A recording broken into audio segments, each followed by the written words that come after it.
Allez, comme tous les dimanches, c'est le résumé de la semaine, donc 40 vidéos effectuées cette semaine. Pas mal d'actu, surtout vendredi, il y en a eu 10, rien que vendredi, du coup. C'est des journées chargées. Alors, on commence avec lundi, vers une capacité de production des batteries lithium-ion multipliée par 4 d'ici 10 ans. C'est ce que pense le cabinet Wood Mackenzie. Donc forcément, plus il y aura de voitures électriques en circulation, plus il faudra produire des batteries. Donc ça paraît logique. Elon Musk annonce l'arrivée de l'authentification à deux facteurs chez Tesla. Donc pour plus de sécurité hein, pour votre Tesla du coup, j'imagine qu'il faudra, en plus de rentrer le code PIN, faire autre chose. On ne sait pas encore quoi. Et il y a eu un an de retard pour cette fonctionnalité. Quels sont les coûts de maintenance d'une Model S de plus de 500 000 km? Donc 9 000 dollars hein, de plus en termes de coûts de maintenance. Alors vous me dites que c'est pas énorme. Oui, c'est vrai que sur 500 000 km, faut relativiser, c'est pas excessif. Après, ça fait un joli billet quand même, hein. Si on pouvait s'en passer, ça serait pas mal. General Motors dépose à nouveau la marque E-Ray. Alors, ils vont peut-être créer une Corvette électrique, eux, du coup. Pourquoi pas, hein, ça serait une bonne idée, je pense. Human Horizon Hi-Fi X, un concurrent chinois au Model X. Donc, il y aurait 6 places, une autonomie d'environ 500 km de WLTP, un peu comme au Model X. Donc, faut voir hein, à quel prix il sortira, ce véhicule-là. De toute façon, à mon avis, ça sera réservé qu'à la Chine. Alors, un article sur les recharges. Les limites physiques nous empêcheront de faire le plein en 5 minutes, comme sur un diesel. Alors, c'est Pierre Lallemand qui a écrit cet article, cette étude, si on peut dire. Bon, j'ai passé 12 minutes à les lire, alors profitez-en bien. Beaucoup de chiffres, pas si simple que ça à comprendre. Et la conclusion de tout ça, c'est que est-ce que c'est vraiment un drame de pas pouvoir recharger sa voiture en 5 minutes? Je pense que non. Il faut changer ses habitudes. Tesla Model 3, la berline familiale la plus vendue en France pour les 6 premiers mois de 2020. Eh oui, elle est devant toutes les autres berlines en France, Peugeot 508, les allemandes, etc. Donc joli succès pour la Model 3 en France. En même temps, les berlines sont en perte de vitesse aussi. Elon Musk recrute pour son projet de supercalculateur Tesla Dojo. Un nouveau projet dans les cartons pour l'entreprise américaine. Donc ça reste un projet assez vague. En gros, ils veulent créer un supercalculateur chez Tesla pour tout ce qui est, j'imagine, l'autopilote, etc. Il va falloir des ordinateurs très puissants. Et ce supercalculateur, bah, il remplirait bien ce rôle-là. La Porsche Taycan 4S poussée à 580 km d'autonomie sur une seule charge. C'est notre ami Björn Nyland hein, qui a fait ce test. Donc il est allé à 90 km/h au régulateur sur route. Vitesse constante de 90 km/h, et c'est pas si mal hein, à cette vitesse-là. Une telle autonomie pour la Porsche Taycan, qui a été mesurée avec le PA à seulement 380. Donc pour le coup, ils se sont bien plantés le PA, hein. Alors, l'Allemagne aide Northvolt dans la construction de son usine de batterie. L'Allemagne à fond sur l'électrique. Et oui, l'Allemagne qui fait tout pour, on dirait bien, pour changer son parc de voitures en modèle électrique, avec un bonus exceptionnel de 9000 euros. Alors je doute qu'il reste en place longtemps, hein, ce bonus de 9000 euros, mais bon, il restera au moins tout 2020, je pense. Une mauvaise évacuation de l'eau de pluie sur la Model Y. Donc il s'appelle Hector, le monsieur, et il a posté sur Twitter son mécontentement. En gros, son Model Y stocke de l'eau dans la portière arrière gauche, et quand il l'ouvre, bah, toute la flotte coule par terre, quoi. C'est trop bizarre comme problème. Bon, c'est pas un problème récurrent, heureusement, sur les Model Y, mais encore une fois, bah, c'est un petit problème dont ce serait bien passé Tesla. Pas mal de problèmes de finition avec le modèle Y, visiblement. Les autres modèles, ça va maintenant, mais le modèle Y, c'est compliqué. Alors, Android Auto, une grosse mise à jour, donc. Pas mal de fonctionnalités supplémentaires, je vous laisse aller découvrir ça dans la vidéo. Le concept de la nouvelle iNext devient iX et sortira en 2020. Alors, il manque un mot, voilà, dans le titre. Je viens de me rendre compte. Sortira en 2021, voilà. C'est mieux comme ça. Vous auriez pu me le dire dans les commentaires. Non, je rigole. Vous avez peut-être pas vu vous-même. Alors oui, on ne sait pas son autonomie et son prix. Donc on verra bien hein, dans les prochains mois. BMW peut-être qu'ils communiqueront sur ça. Alors la Twingo électrique. Parlons-en de la Twingo électrique. Eh bien, elle aura 10 km d'autonomie de plus que prévu. Waouh, ça fait 190 du coup. Quelle autonomie fantastique. Et Renault communique bien sur les 270 en cycle urbain, hein. Donc voilà, ils sont prêts à tout pour gonfler le chiffre. Alors, la Twingo électrique, je reste dubitatif. J'attends de voir son prix final parce que là, on nous parle de 25 000 euros hors bonus, ce qui la mettrait à autour de 18 000, quoi, à peu près. Même 18 000 si c'est 25 000 piles. Ça serait un peu cher quand même pour une voiture qui n'a que 190, même pas 200 au final. Donc, ouais, moi, je suis un peu dubitatif avec cette voiture. On verra bien.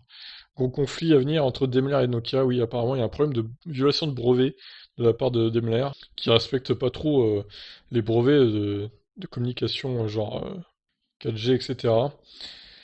Donc voilà, je vous laisse aller voir la vidéo pour plus de détails. Tesla vend un mini superchargeur de bureau au prix fort. Ah oui, ça c'est exceptionnel aussi. 38 euros le petit bout de plastique en forme de superchargeur. Bon, certains fans de Tesla, j'imagine, qui l'achèteront, hein. Pourquoi pas, ça décore le bureau, mais bon, ça sert pas à grand chose et c'est un peu cher pour ce que c'est quand même, hein. Ça se trouve à 3 balles sur AliExpress par exemple, hein. Alors, les prix réduits chez Unity avec la carte Mango, c'est fini. Et oui, la mauvaise nouvelle de la semaine, c'est fini, donc les prix à 39 centimes d'euros le kilowattheure chez Mango. Maintenant, ça passe à 73 centimes d'euros, et encore c'est en Allemagne, donc avec la TVA à 16%. Nous, c'est 20%, donc à mon avis, ça sera plus élevé que ça chez nous. À mon avis, ça sera tout simplement autour de 78 ou 79 centimes le kilowattheure. Donc comme chez Unity, au final. Voilà, donc c'est fini les astuces maintenant pour recharger moins cher sur Unity, bah on peut plus, voilà, on peut plus. Vous m'avez posé la question aussi, quand c'est que Hyundai et Kia auront des prix, enfin, premium, on va dire, puisqu'ils font quand même partie du groupe Unity maintenant, surtout Hyundai. Bon, j'imagine que Kia aussi, du coup. Eh ben, je ne sais pas, on ne sait toujours pas d'ailleurs, quand on sait qu'ils auront les prix euh, réduits pour Unity. J'espère que ça se fera un jour, parce que là, franchement, c'est vraiment du vol total, quoi. 79 centimes d'euros par minute, maintenant, c'est plus par kilowattheure en France d'ailleurs. C'est vraiment du vol, c'est scandaleux. Bon, on poursuit avec la Porsche Taycan version 2021 qui dévoile ses nouveautés. Cette version sera livrable dès octobre 2020. Donc Porsche met les bouchées doubles hein, pour la Porsche Taycan. Je vous laisse aller voir les nouveautés dans la vidéo. Panasonic va investir un peu plus dans la fabrication des batteries de Tesla, ce qui pourrait baisser le prix des voitures, finalement. Ça serait pas mal. Une nouvelle Lexus électrique en préparation. Elle se nommerait RZ450E. Alors moi, j'étais parti de la conclusion que l'autre s'appelait UX300E, donc c'est parce qu'elle avait 300 km d'autonomie. Là, j'avais conclu que ça serait 450. Bon, après, a priori, vous me dites que chez Lexus, ils ont l'habitude d'appeler leur modèle de ces façons-là, et c'est pas forcément en rapport avec la conso. Bon, en même temps, avec le thermique, ils n'ont pas 300 km d'autonomie, donc... Après, peut-être que pour l'électrique, justement, ils ont changé la donne, et que ce sera plus ça, maintenant. On verra bien. En tout cas, moi, ça me paraît très logique. Mais bon, si c'est pas ça, tant pis, hein. J'espère en tout cas qu'elle aura plus que 300 km d'autonomie, cette voiture, cette nouvelle voiture de chez Lexus, parce que c'est quand même un peu juste, hein, en 2020. Alors, les périodes de canicule peuvent-elles nuire à la voiture électrique? Alors effectivement, en Californie, ils sont un peu dans la mouise parce que la production d'électricité là-bas, avec les climatiseurs et tout des maisons des gens, vu qu'il fait tellement chaud, bah, ça pompe beaucoup. Et donc, bah, les voitures électriques, il faut mieux les charger la nuit. C'est ce que conseille Elon Musk d'ailleurs. Alors vous me direz, s'il y a un trajet à faire le jour, comment charger la nuit? Enfin, ça sert à rien de... Si on doit vraiment se recharger le jour pour faire le trajet, c'est compliqué quand même, quoi. Ouais, mais bon, voilà, c'est comme ça. C'est le problème de la Californie qui est censé être un état écolo, mais pour le coup, leur production d'électricité n'est pas vraiment écologique. C'est un peu dommage. Alors, qui sont les acquéreurs de la Model 3 en France en 2020? Eh bien, je vous laisse aller voir ça. Ce sont les particuliers majoritaires face aux sociétés. Je vous laisse aller voir les pourcentages en détail. La production du SUV électrique Volkswagen ID4 vient de démarrer. Voilà, ben c'est bien parce qu'on sait rien de cette voiture quasiment. Il n'y a aucun prix qui a été dévoilé. Bon, on sait grosso modo l'autonomie qu'elle aura, ce sera à peu près comme la ID3, un peu moins vu que c'est un SUV. Mais on ne sait pas quand c'est qu'elle sera disponible en livraison précisément, on ne sait pas ses prix, on ne sait pas les couleurs, enfin la finition, pareil. Faut juste supposer en fait pour l'instant. C'est un peu étrange la communication avec la Volkswagen ID4 que fait Volkswagen en ce moment. Bon, ils ont l'air de la mettre au second plan, c'est étrange. SK Innovation vise des batteries plus écologiques et composées à 98% de nickel en 2030. Donc SK Innovation hein, qui veut vraiment rendre ses batteries plus écologiques, c'est cool. En plus d'avoir une grande autonomie, la Lucid Air se rechargera extrêmement vite. Elle pourrait monter à plus de 300 kW en recharge avec sa batterie 900 volts du coup, et elle gagnerait plus de 32 km par minute, tout simplement. Donc effectivement, c'est une grosse vitesse de recharge, à savoir que normalement cette voiture consommera moins que ses concurrentes directes, la Porsche Taycan et la Model S. Ça reste à confirmer cependant, je pense qu'on en saura plus le 9 septembre. Certains parlent d'une batterie de 130 kWh. Ça m'étonnerait pas, vu l'autonomie qu'elle a, mais en même temps, si elle a 130 kWh, elle consomme pas beaucoup moins que les autres, du coup. Donc, c'est à vérifier, on verra bien. Une nouvelle fonctionnalité Tesla pour vous empêcher d'oublier votre enfant dans la voiture.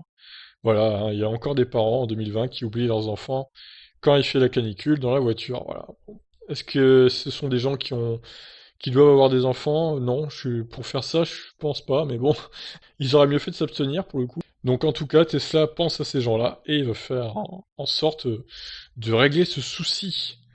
Une musique personnalisée pour la lettre sonore des piétons chez Tesla, donc vous pourriez mettre votre propre musique dans la Tesla pour les piétons, donc en dessous de 30 km/h ou 25, je sais plus la vitesse exacte. Donc certains ont dit dans les commentaires du ACDC pendant que la Tesla arrive, pourquoi pas, ou il y en a un autre qui a dit du Joule. Ah la gueule, le mec qui roule en Tesla, il écoute Joule, quoi. Pourquoi pas, il en faut pour tous les goûts. Mais bon voilà, en tout cas ça pourrait arriver courant 2020 ou peut-être 2021.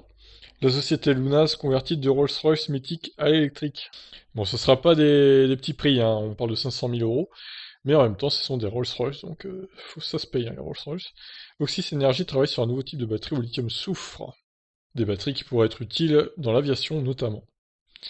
Tesla Dating, il n'a plus de rencontres réservées aux conducteurs de Tesla. Ah ouais, alors ça, c'était extraordinaire, cette actu aussi. Un mec lambda, donc, qui va développer une application de rencontre réservée aux possesseurs de Tesla. Donc, vous serez obligé de prouver que vous avez une Tesla hein, pour rejoindre ce site. Moi, avec mon Kona, je pourrais pas aller dessus, par exemple. Mais c'est plutôt intéressant hein, pour faire des rencontres entre passionnés de Tesla. Et voilà, à voir si ça se fait ou pas. Mercedes EQE, une berline et un SUV électrique en préparation chez Mercedes. Donc pas mal de projets dans les cartons pour la marque allemande. Tesla franchit le seuil des 2000 dollars à la bourse. C'est de plus en plus haut. D'ailleurs, je vais regarder à combien c'est maintenant. Ah bah voilà, 2049 aujourd'hui, donc voilà, ça fait qu'augmenter, incroyable. Ah, c'était même monté à 2090. Ah, ça a redescendu à 2049, bon, bizarre. Jusqu'où ça va s'arrêter, c'est la question. Le constructeur NIO devrait débarquer en Europe au deuxième semestre 2021.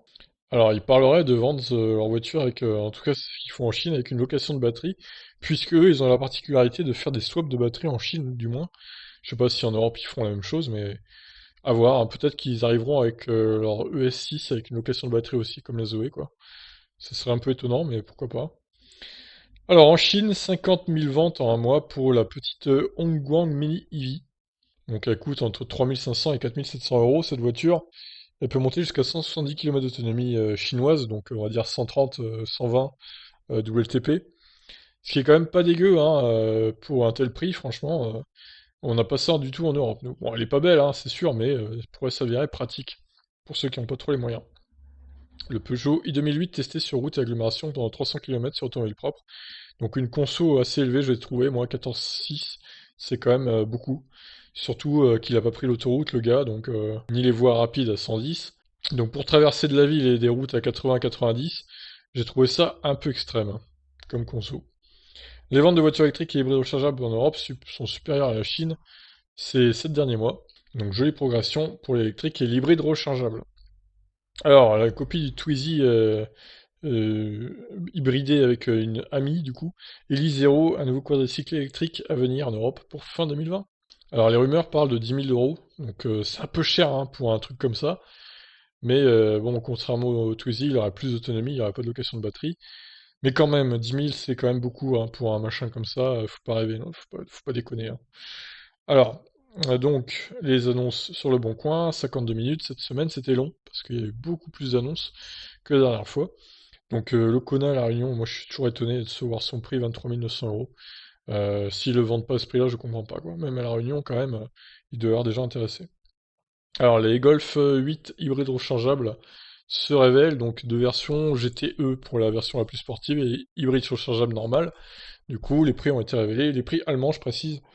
Et bon, après, en France, ça devrait pas être très différent, je pense. Peut-être un peu plus élevé, vu qu'ils ont une TVA moins élevée, eux.